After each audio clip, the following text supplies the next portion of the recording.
शांति।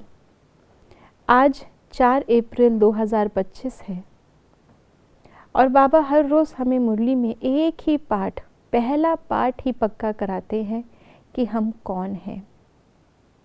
हम इस शरीर को धारण करने वाली आत्मा है।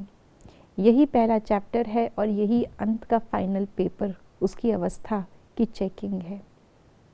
तो आज भी बाबा इस हमारे कंबाइंड स्वरूप को, शरीर और आत्मा, ये जो कंबाइंड स्वरूप है, इसके अंदर क्या हमें विशेष बात ध्यान रखनी है, ये बाबा हमें बता रहे हैं आज के अव्यक्त इशारों से।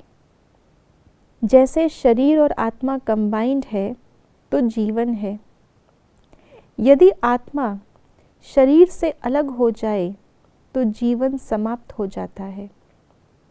ऐसे कर्म योगी जीवन अर्थात कर्म योग के बिना नहीं, योग कर्म के बिना नहीं, सदा ऐसे कंबाइंड हो तो सफलता मिलती रहेगी।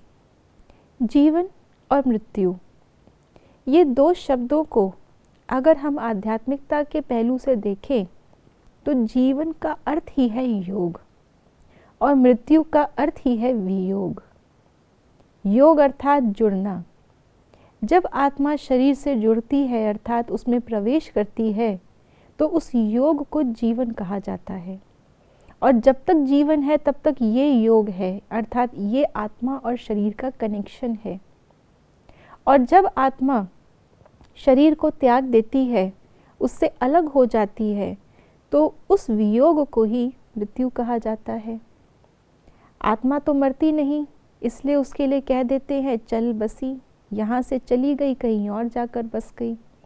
और शरीर में तो वैसे भी अपनी जान नहीं थी। शरीर में तो जो प्राण थे वो आत्मा ही थी जो चली गई। तो जो पहले से ही बेजान है उसको अब रख कर के क्या करेंगे। इसलिए उस 5 तत्वों के शरीर को 5 तत्वों में विलीन कर देते हैं। तो वास्तव में जो जीवन है, अगर आध्यात्मिक पहलू से देखा जाए तो जीवन का अर्थ ही है योग। इस योग के अंदर बाबा हमें एक और योग सिखाते हैं जो है कर्म करते हुए बाबा की याद। कर्म करते हुए, जैसे बाबा हमें कहते हैं न्यारा और प्यारा रहना है, तो न्यारा और प्यारा केवल संबंधों में नहीं रहना, आत्मा को भी बाबा का प्यारा और शरीर से न्यारा रह कर के कर्म करना है। ये है कर्म योग। तो इसमें जब तक आत्मा बाबा की प्यारी नहीं बनी है तब तक शरीर से न्यारी नहीं बन सकती।